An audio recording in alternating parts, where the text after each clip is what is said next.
veritat és que he après molt, perquè de fet ens han explicat el procés del procés des de l'inici fins a la fi de la xocolata i ens ha semblat molt interessant. La veritat és que no coneixíem aquest procés tan detallat de com s'elabora des que arriba el cacau fins al final que ens mengem la xocolata, doncs la xocolata negra, la xocolata blanca, la xocolata amb llet i després doncs, totes les variacions de totes les boletes, els bombons que hem anat menjant amb diferents fruits secs i pebre,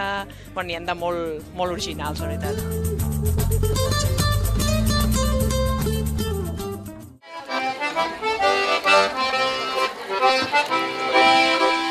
Hem estat aquesta tarda aquí fent diferents tallers